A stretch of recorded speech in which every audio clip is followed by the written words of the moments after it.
Why, Willie, in the first place, what would you do without me? Well, for one thing, I could be a better ventriloquist. Oh, yeah? Yeah. Yeah? Yeah. Watch this. A funny thing happened to me on my way over to the club tonight. Is that a fact? What happened, Blockhead?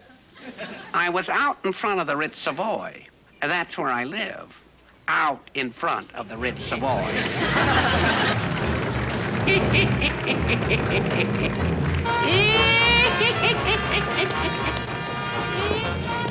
What's up, everyone? Welcome once again. Our Twilight Zone review marathon continues with another thoroughly creepy episode, The Dummy. As usual, spoilers are ahead. The Dummy was episode 33 from season 3, based on an unpublished short story of the same name by Lee Polk. The teleplay for this episode was written by Rod Serling himself. You're watching a ventriloquist named Jerry Etherson, a voice thrower par excellence. His alter ego sitting atop his lap is a brass stick of kindling with the sobriquet Willie. In a moment, Mr. Etherson and his knotty pine partner will be booked into one of the out-of-the-way bistros, that small, dark, intimate place known as the Twilight Zone. The episode took place in a second-rate New York nightclub. Our lead is Jerry Etherson, a down-on-his-luck ventriloquist burdened by alcoholism and a sinister dummy named Willie, who Jerry thinks is actually alive. Jerry Etherson was played quite well by Cliff Robertson, who years later would become better known to the superhero movie crowd as Uncle Ben from Sam Raimi's Spider-Man movies. Remember, with great power comes great responsibility. The opening in this episode is very strong. It pulls you right in with the tease that Willie may actually be alive. We see the dummy straight up bite Jerry, and there are some genuinely creepy shots which show Willie is moving around every time Jerry looks away. As a first-time viewer, you're probably wondering, is this all in Jerry's head? Then again, this is a Twilight Zone episode, so the wood monstrosity is probably actually alive.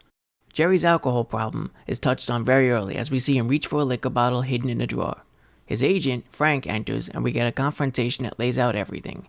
Jerry's drinking problem, his unreliability, his wasted potential, and of course his notion that his dummy Willie is alive. Jerry's agent thinks he's delusional, and his belief that Willie is alive is holding him back from being a star. Although Jerry has already seen a psychiatrist, he's convinced he's not schizophrenic, and further sessions would be pointless. Instead, Jerry opts to leave Willie behind and perform with a different dummy, Goofy Goggles. I actually preferred this dummy. He was definitely not as shady as Willie. After the second act, Jerry blows off the club owner's demand that he and his dummy mingle with the audience.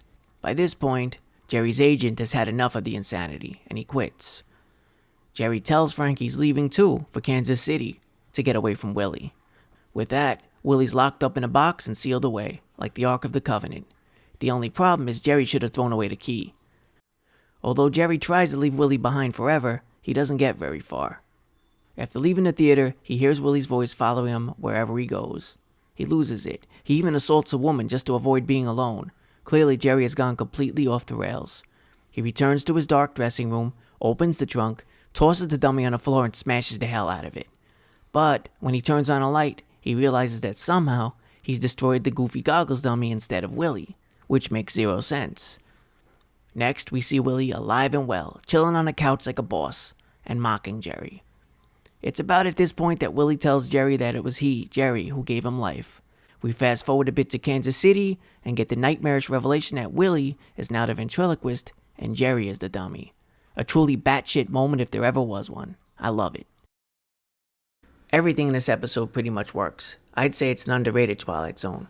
As previously mentioned, Cliff Robertson was very strong in this episode. He was able to switch between being a confident performer, a man struggling with serious issues, and ultimately, someone who spirals completely out of control.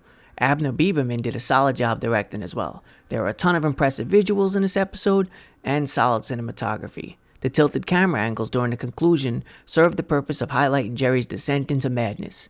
These scenes reminded me of the Dutch angles seen in The Howling Man and Perchance to Dream. There was also an awesome moment when Jerry's agent is holding Willie, and it really does feel like there are some Chucky vibes happening, with Willie eyeing up Frank. Speaking of Willie, he was great. Despite the fact that he was just a chunk of wood, he still had personality. The expressive face helped, but ultimately, it was the maniacal voice work that gave him life. Maybe you need glasses.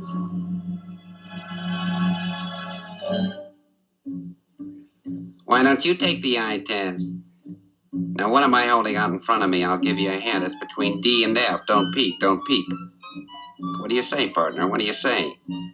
What do you say? We get down to business. We know Rod Serling adapted this tale from an unpublished story, but there were other influences at play in the creation of this bizarre Twilight Zone entry. According to the Twilight Zone Companion by Mark Scott Zickrey, Rod's main influence came from the 1945 British horror anthology Dead of Night. The influence here is pretty clear, especially in one of the more memorable segments featuring a ventriloquist. Just like Jerry, saddled with a demented dummy, we even see the dummy Hugo bite the hand of his master, just like Willie did to Jerry. These dummies are violent little maniacs. Well, what's that to you? Well, looks like I've been needing a new partner. Oh, you don't mean that. Oh, you're joking. Like hell I am. I've my career to think of. You wouldn't run out on me now. I don't believe it. You wouldn't do that to me. Oh, wouldn't I? Wouldn't I? Wouldn't I? Mark Scott Zickrey stated that Serling was also influenced by a 1957 Alfred Hitchcock Presents episode, The Glass Eye. I didn't see as much influence here, but it was a great watch anyway. I'll refrain from spoiling it, because it's well worth checking out for yourself if you ever get the chance. Anyway, when thinking about the possible deeper meaning behind this episode, I found myself conflicted. Sometimes in Rod Serling's closing narrations, he'd hint at potential explanations or for closure. However, that didn't happen for this episode. So, we're left to wildly speculate, which is cool. Let's consider 3 options regarding the meaning behind this episode. Option 1. The episode may simply be a straightforward horror story. It exists to scare the crap out of us and entertain. Nothing wrong with that. However, in that case, we can still wonder about a few things. For example, there's no reason given as to why the dummy is so evil, or why he switches places with the ventriloquist. Was switching places Willie's evil plan all along?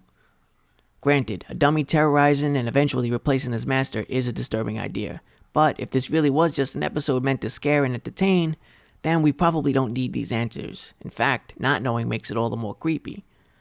Option 2. This story may serve as a warning relating to the dangers of alcohol abuse. Jerry's alcohol problem is mentioned a lot by his agent. Maybe Willie is a metaphor for alcohol abuse. For our purposes, he's sort of a disturbing physical manifestation of alcoholism at its most dangerous point, meaning the point when the crutch is taking over and killing you. I know, I may be reaching on this idea, but consider the dialogue from this closing scene. You made me real. You poured words into my head. You moved my mouth. You stuck up my tongue. You jerk. Don't you get it? You made me what I am today. The dialogue can be attributed to the ventriloquist's skill of throwing his voice. However, the actual use of the words pouring, as you would with liquor, does seem interesting given the context. The dialogue could be a subtle hint, pointing back at Jerry's problem with alcohol as the real villain of the story. Keep in mind, alcohol was one of the reasons Jerry's agent gave him such a hard time. Also, when Jerry tried to move on from Willie, or quit, he was still haunted by the dummy. Much like alcoholics struggling to give up are still tormented by urges. So, could this lunacy all represent the idea that alcohol abuse is something that we ourselves are responsible for? It's a vice that, if left unchecked, will take over and change you into something else, something horrific, a dummy, a creepy wooden dummy. Not necessarily a creepy wooden dummy, but you get what I mean. Anyway, that's just my take. Again, I may be off base. I also wanted to mention a third option regarding the meaning behind the episode, which I found interesting. It's from an article on the website The Take. I'll leave the link in the episode description in case you want to read it. The author of the article also felt, as I do, that the episode may have been a meditation on alcoholism and the artistic alcoholic personality, but the author noted that it's possible the story was personal to Serling. Just to quote a bit from the article, Serling suffered from a lack of self-acceptance. Throughout his lifetime, he gained great commercial success for his work in film and television, but he always regretted the fact that he never got around to writing the great American novel. Just some things to consider. Feel free to offer up your own opinions regarding the potential meaning or theme behind this episode. I'd be happy to hear it. In any case, I really enjoyed this Twilight Zone episode. It's at the top of my list for most creepy episodes. At the very least, if you're looking for a good scare, the ending alone is the stuff of nightmares. One final note. Although I appreciate the artistry and work of ventriloquists, face it, dummies are inherently creepy as hell. A block of wood with distorted human features and lifeless dangling limbs wearing toddler clothes. It's no wonder there were 2 episodes of The Twilight Zone that featured evil dummies, the other being Caesar and me. Dummies fit perfectly into the world of horror. Anyway, I rate this one 4 out of 5 goofy goggles. If you're interested in more dummy-fueled nightmare juice, you may also want to check out Magic, 1978, which starred Anthony Hopkins, Burgess Meredith, and Anne Margaret. In the meantime, thanks for checking in, and good luck getting to sleep tonight. But just because you can beat him up doesn't give you the right to. Remember, with great power comes great responsibility.